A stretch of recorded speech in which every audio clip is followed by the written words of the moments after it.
Hello, everyone. Welcome back. Please comment, subscribe, folks. Like the videos. Also, share the videos. I want to thank everyone that does like, watch, and share my videos. You folks are the absolute best. Listen, folks, has a link tree down below. Has the links to all of my social media platforms. Please go down there. Follow me across all my social media platforms and talk to me because I'll talk back. Also down there as well as the links to my YouTube pages. Please go down there, subscribe to all my YouTube pages, and turn on your notifications so when I post content, you folks will be in the know. Listen, folks, Tuesday at 7 p.m. Eastern. Tuesday at 7 p.m. Eastern, we'll be talking Jets, all right? We're discussing all the things we got going on. I take live callers. Call in. I love going back and forth with you folks about this football team. So with that said and done and put to the side, I've come to talk to you folks today about Robert Saleh. Oh yes, Robert Saleh. Talk with the media. He spoke with the media today. Of course, we know that the owners' meetings are going on currently. And he sat down with the media and discussed some things, and we're going to get into it, okay? Now, the first thing that he sat down and spoke with the media about was Aaron Rodgers, of course. You know, we all know the hubbub about what's going on with that. And, the New York Jets have yet to finalize that deal. But things are, working how they're working. Saleh said there was no rush to finalize the deal. He said that he was not hitting the panic button, okay? But he was confident that things would work out. Now, keep in mind, he made sure to let it be known he was not going to talk like extensively or exclusively about Aaron Rodgers. He made sure not to mention his name. He made it very clear to the media that Aaron Rodgers is still on another team. He does not want to get hit with that tampering charge, okay? He don't want to get hit with that tampering charge, which is very, very smart. So he kind of talked his way around those things, and he did defer a lot of the questions that the media were trying to come at him with to Joe Douglas. He said, hey, you got to talk to Joe Douglas about that stuff. I don't really know. So it was very smart of Robert Saleh. Now, when you look at the situation, okay, with the New York Jets and the Packers at this point, all the reports that we're hearing, the Packers want the 13th pick. And the Jets do not want to give that up. They don't want to budge on it, okay? Which is understandable. You don't want to have to give up the 13th pick if you don't have to, all right? Now, as things edge closer, we know the offseason, program is coming, and that starts April 17th. But then you got the draft coming as well. It would be wise of the Packers, okay, to take that second-round pick and change that the Jets are offering according to reports. Because if you continue to drag this out, right, we all know that you're not going to go forward with Aaron Rodgers. You can't afford to, keep him on your roster, right? Especially when you've already said that you look to go forward with Jordan Love. Get your compensation for this upcoming draft, okay? So you can go forward with Love and cut the hubbub, all right? Let's stop the shenanigans. But again, the New York Jets, and Saleh has come out, they are not thirsty to close this deal out yet. He even spoke about, hey, if this goes on, then, in whatever world where you have a quarterback, right, the familiarity with the scheme, the system, and the offensive coordinator will benefit us and, we'll continue to move forward. In a roundabout way he spoke about, which, of course, Nathaniel Hackett and Aaron Rodgers have a lot of familiarity. He knows this system, okay? It's the same way Hackett knows Aaron Rodgers. So, Green Bay, please stop it, okay? Just save yourselves the embarrassment. Trade him, let's move on, and cut the shenanigans, all right? He also spoke about Zach Wilson as well, okay? He spoke about Zach Wilson, and he said that Zach Wilson will be the Jets' number 2 quarterback. Wow, right? Mike White moved on, went to Miami. I was hoping that we would keep him as backup. We didn't. I was looking to see if the Jets would grab somebody that would be around, and no. He's saying that Zach Wilson will be the number 2, which is going to be very interesting going forward because that puts Zach Wilson potentially in a position where he might have to start if Aaron Rodgers, goes down with maybe a little bit of an injury. Knock on wood that happens, but if it does, maybe Zach has to start a couple games. You got to wonder, is Zach Wilson going to be ready? Because the last time we saw Zach Wilson, he wasn't. So that was a very interesting comment. Comment down below.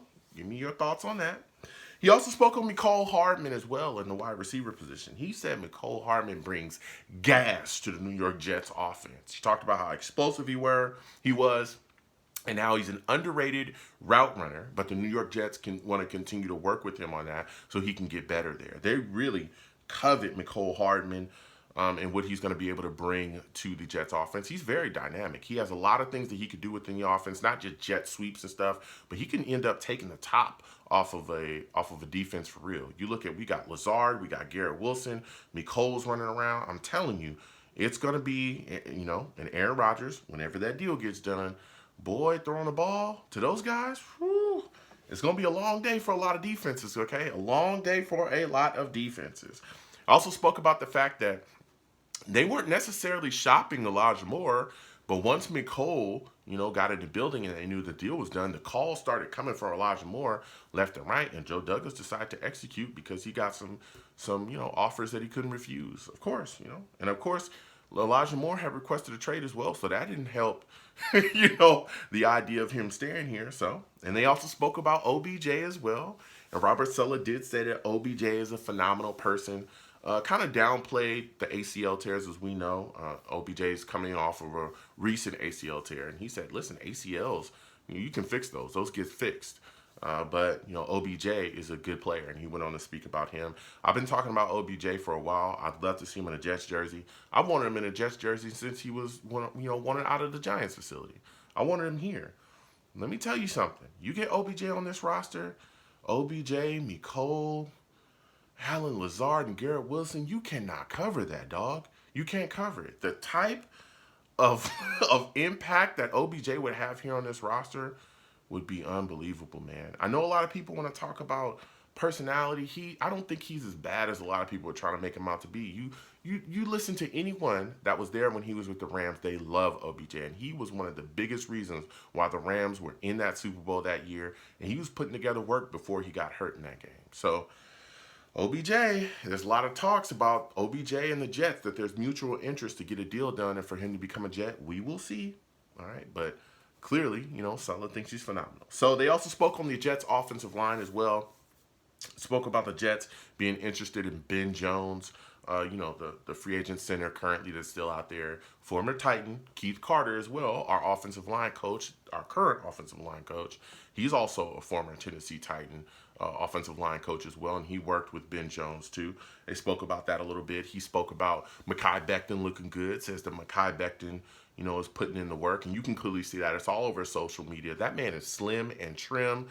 And, Saleh acknowledged that. And he also said, hey, he's in the right mental space as well, which is big. Mekhi's going to be dominant this season. He really is, and he's going to shut a lot of the haters down.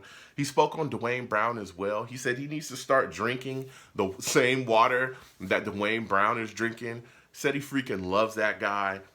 Talked about everything that Dwayne Brown is doing. All this love for Dwayne Brown starting to make me think that maybe the Jets will try to move forward with him as a starting left tackle. Maybe that's a possibility here, Comment down below. Let me know what your thoughts on that. I've been talking about the draft being the target, spot for the Jets to really grab a tackle from. Paris Johnson. There's a host of guys that are going to be out there, for this upcoming draft that could come in here and fit the Jets a tackle. But man, there's so much love for Dwayne Brown. Who knows going forward, the Jets might do that. He also talked about ATV being back at right guard where he's dominant, and that was beautiful to hear as well. Talked about the defensive line too. Said that they'll, continue to look. Of course, we know Calais Campbell going to be in the Jets facility on Thursday, so we'll see if he ends up being a Jet. He also talked about Carl Lawson staying on the roster. There's been a lot of hate from a lot of different Jets fans about Carl Lawson wanting to get rid of him. But he said, listen, pass rushers don't grow on trees. Basically, if Carl Lawson can walk and play, then he's going to be on this roster, and we're going to continue to move forward. I think that a lot of the hate on Lawson was unjustified. He's coming off of an ACL tear. He was second on the team in sacks. I believe Quentin Williams had 12 and Lawson had 7. I thought that Lawson looked really good this season, again, coming off of an ACL tear. And I think this next upcoming season, he'll really step forward. Carl Lawson was never going to be a guy to come in here and give us 15, 16 sacks a season. That's just not what he is, and he was never going to do that. But he was going to add to the push, he was going to add to the disruption, and he was going to add to all of the havoc that's going to be wreaked up front. If you look at the Niners, you look at their defense. Of course, they got Bosa, who's phenomenal, right? He's their star. But they got a host of other guys within that rotation that put things together that really add to the rush and add to the pressure and add to the push that don't get talked about a lot. So I think that Carl Lawson is very good, and I think he's going to continue to show up and show out this upcoming season. Him and Huff as well. To close it all out, he spoke about Ezekiel Elliott as well. They asked him about the interest in Ezekiel Elliott, from the New York Jets. And he said, hey, we love our running back room, and I'll leave it at that. I think that spoke volumes right there. That's something that I talked about. I thought that Zeke was really just putting out that list to kind of try to garner interest, and it seems like that's exactly what it was, that the interest on the Jets side wasn't as much. So comment down below. Let me know what you folks think. How do you folks feel about some of the things that Saleh said? What are your thoughts about his comments on Mekhi Becton? What are your thoughts about his comments on Dwayne Brown? How do you feel about his comments on Aaron Rodgers as well? Zach Wilson beating Jets #2. Comment down below. Let me know what you folks think. I can't wait to go back and forth with you folks. You folks have a good one. Peace.